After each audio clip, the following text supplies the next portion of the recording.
नमस्कार फ्रेंड्स, आज की इस वीडियो में आप लोगों के लिए पेडागोजी का एक अलग सा सेट लेके आ गया हूं। आशा करता हूं कि वीडियो आपको अच्छी लगेगी। तो चलिए दोस्तों, वीडियो की स्टार्ट करते हैं। यहां पर पहला क्वेश्चन है दोस्तों, बालक को शिक्षा प्रदान करने के प्रमुख अभिकरण है। पहला है परिवार, दूसरा है स्वयं सेवी शैक्षिक संगठन और तीसरा है पालनघर, चौथा उपयुक्त सभी। तो इसका सही आंसर हो जाएगा दोस्तों ऑप्शन नंबर डी यानी उपयुक्त सभी। दूसरा क्वेश्चन है दोस्तों, बच्चों की प्रारंभिक शिक्षा प्राप्त होती है स्कूल से, पड़ोस से, परिवार से, इनमें से कोई नहीं। तो इसका सही आंसर हो जाएगा ऑप्शन नंबर सी यानी परिवार से। तीसरा क्वेश्चन है दोस्तों, साधारणतः किस आयु में बच्चों का मानसिक स्तर तर्क एवं चिंतन लायक हो जाता है? 3 वर्ष, 5 वर्ष, 6 वर्ष या 7 वर्ष? तो इसका सही आंसर हो जाएगा दोस्तों 6 वर्ष। किंडरगार्टन शिक्षण प्रणाली के जनक निम्न में से कौन है? Friedrich Froebel, John Dewey, Maria Montessori या स्टीवेंसन? तो इसका सही आंसर हो जाएगा option number A Friedrich Froebel. छठा क्वेश्चन देखते हैं, मॉन्टेसरी शिक्षक प्रणाली के जनक हैं Friedrich Froebel, John Dewey, Stevenson, इनमें से कोई नहीं। तो इसका सही आंसर हो जाएगा दोस्तों ऑप्शन नंबर डी यानी इनमें से कोई नहीं। मॉन्टेसरी शिक्षक प्रणाली का जनक मॉन्टेसरी खुद थी दोस्तों। हम लोग चलते हैं दोस्तों 7वें नंबर पे। गांधी के मतानुसार कितने वर्षों तक बालक को अनिवार्य शिक्षा प्रदान करनी चाहिए? 6 वर्ष, 7 वर्ष, 8 वर्ष या 10 वर्ष? तो इसका सही आंसर हो जाएगा ऑप्शन नंबर सी यानी 8 वर्ष। और हम लोग चलते हैं दोस्तों 8वें क्वेश्चन पे। विद्यालय की विशिष्ट पोशाक के फलस्वरूप विद्यार्थियों में संचारित होती है ऊर्जा, असामाजिकता, संप्रेषणीयता या उपयुक्त में से कोई नहीं। तो इसका सही आंसर हो जाएगा दोस्तों ऑप्शन नंबर ए यानी ऊर्जा। 9वां क्वेश्चन है दोस्तों, विद्यालयों द्वारा सुनिश्चित पोशाक अपनाने के पीछे मूल भावना होती है नैतिकता का विकास, सदाचार का विकास, सांस्कृतिक आर्थिक समानता का विकास या उपयुक्त सभी? तो इसका सही आंसर हो जाएगा उपर्युक्त सभी। 10वां क्वेश्चन है यहाँ पर दोस्तों, राष्ट्र निर्माण और समाज निर्माण में सहायक तत्व है नैतिकता और सदाचार, सांस्कृतिक और आर्थिक समानता, ए बी दोनों या उपर्युक्त में से कोई नहीं। तो इसका सही आंसर हो जाएगा दोस्तों ऑप्शन नंबर सी यानी ए और बी दोनों। चलते हैं दोस्तों 11वें क्वेश्चन की ओर हम लोग। विद्यालयों में विद्यार्थियों के लिए निर्धारित पोशाक की आवश्यकता है पहचान के लिए, प्रतिष्ठा के लिए, अपसंस्कृति के लिए या उपर्युक्त में से कोई नहीं। तो इसका सही आंसर हो जाएगा दोस्तों ऑप्शन नंबर ए पहचानने के लिए। 12वां क्वेश्चन दोस्तों, शिक्षकों को पोशाक होनी चाहिए आधुनिक, शिष्ट, सामान्य, उपर्युक्त में से कोई नहीं। शिक्षकों की पोशाक कैसी होनी चाहिए दोस्तों? तो इसका सही आंसर हो जाएगा दोस्तों ऑप्शन नंबर बी यानी शिष्ट। 13वां क्वेश्चन दोस्तों क्या है? विद्यालयों में सभी छात्रों द्वारा एक जैसी पोशाक पहनने से विद्यार्थियों के मन में राष्ट्र प्रेम की भावना विकसित होती है, समानता की भावना विकसित होती है, एकता की भावना विकसित होती है या उपर्युक्त सभी? तो इसका सही आंसर हो जाएगा दोस्तों ऑप्शन नंबर डी यानी उपर्युक्त सभी भावना उत्पन्न होती है।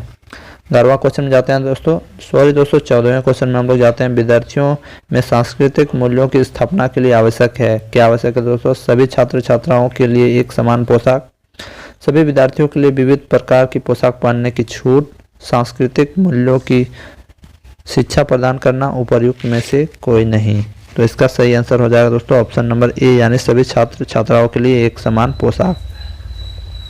15वां क्वेश्चन है दोस्तों, सांस्कृतिक पहचान की स्थापना हेतु आवश्यक है निर्धारित विशिष्ट पोशाक, सामान्य परिधान, सुंदर कपड़ा पहनना, उपर्युक्त में से कोई नहीं। तो इसका सही आंसर हो जाएगा ऑप्शन नंबर ए निर्धारित विशिष्ट पोशाक। 16वां क्वेश्चन में देखते हैं दोस्तों, विशिष्ट पोशाक का उपयोग शिक्षण जगत में है स्वच्छता के लिए, उत्तम स्वास्थ्य के लिए, अनुशासन स्थापना के लिए, उपर्युक्त सभी के लिए।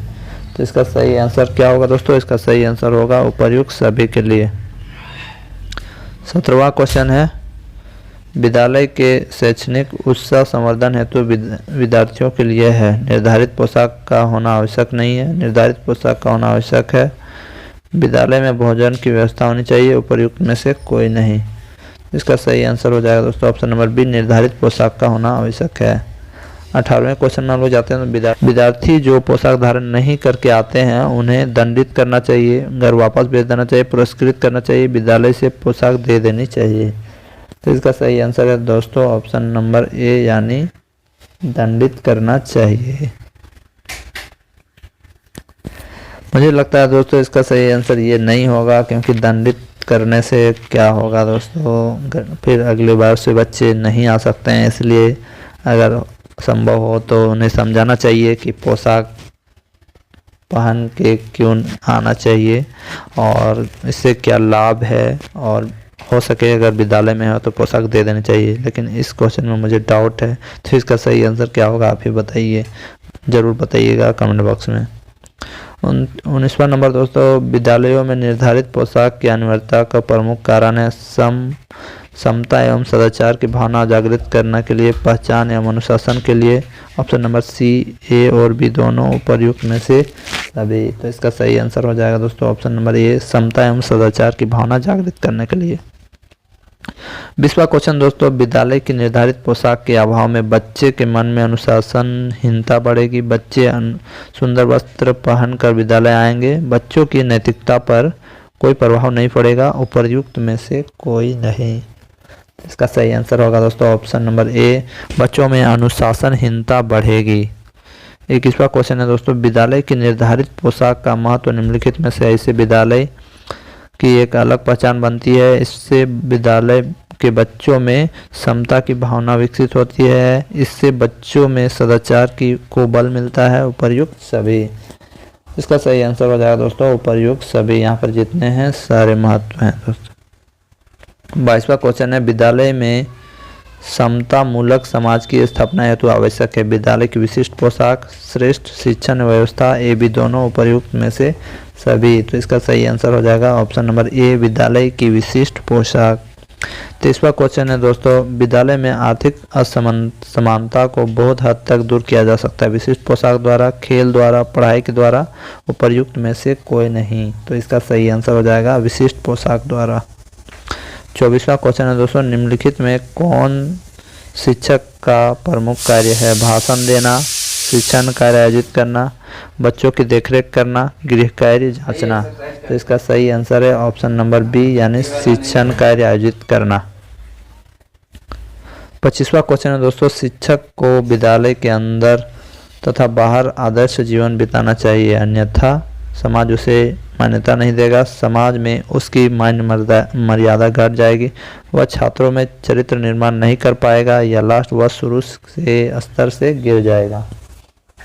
तो इसका सही आंसर होगा दोस्तों ऑप्शन नंबर बी, समाज में उसकी मान मर्यादा घट जाएगी।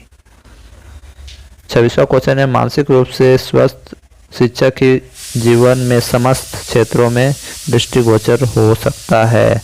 उत्तम समायोजन से परिपूर्ण, संतुलित संवेगात्मक स्थिति से परिपूर्ण, तीसरा है उत्तम दृष्टि से युक्त, और चौथा है उत्तम शारीरिक सौष्ठव से युक्त। तो इसका सही आंसर होगा दोस्तों ऑप्शन नंबर ए, उत्तम समायोजन से परिपूर्ण। 27वां क्वेश्चन है दोस्तों, मानसिक रूप से स्वस्थ शिक्षक को निम्नलिखित में से कौन सा गुण अपनाना अनिवार्य है। आत्मोपचार, आत्मनिरीक्षण, स्व अहंकार या परोपकार। तो इसका सही आंसर है दोस्तों ऑप्शन नंबर बी यानी आत्मनिरीक्षण। चलते हैं दोस्तों 28वें नंबर पे, एक शिक्षक के मानसिक स्वास्थ्य का परिचायक गुण है आत्म प्रवचना, परिपक्वता, आत्मा अनुकूलन या व्यापकता। इसका सही आंसर क्या होगा दोस्तों, इसका सही आंसर होगा ऑप्शन नंबर बी, परिपक्वता। 29वां क्वेश्चन है दोस्तों, मानसिक स्वास्थ्य निम्नलिखित में से किससे प्रभावित करता है। सौंदर्य से, विकलांगता से, पोषण से, उपर्युक्त सभी। तो इसका सही आंसर होगा दोस्तों विकलांगता से। दोस्तों हम लोग 30वां क्वेश्चन देखते हैं, बच्चों में अत्याधुनिक गुणों के विकास के लिए कौन सा उपाय शिक्षकों को द्वारा किया जाना चाहिए। प्रातः प्रार्थना, संस्कृत के नैतिक पाठों का पाठ, नैतिक सिद्धांतों की पुस्तक को लगाना या उपर्युक्त सभी। तो इसका सही आंसर होगा दोस्तों ऑप्शन नंबर डी यानी उपर्युक्त सभी। तो दोस्तों आज की वीडियो में बस इतना ही। आशा करता हूँ कि ये वीडियोज़ आपको अच्छी लगी होंगी। तो इसका नेक्स्ट पार्ट मैं तुरंत ही अपलोड करूँगा। तब तक के लिए जय हिंद, जय भारत, जय झारखंड।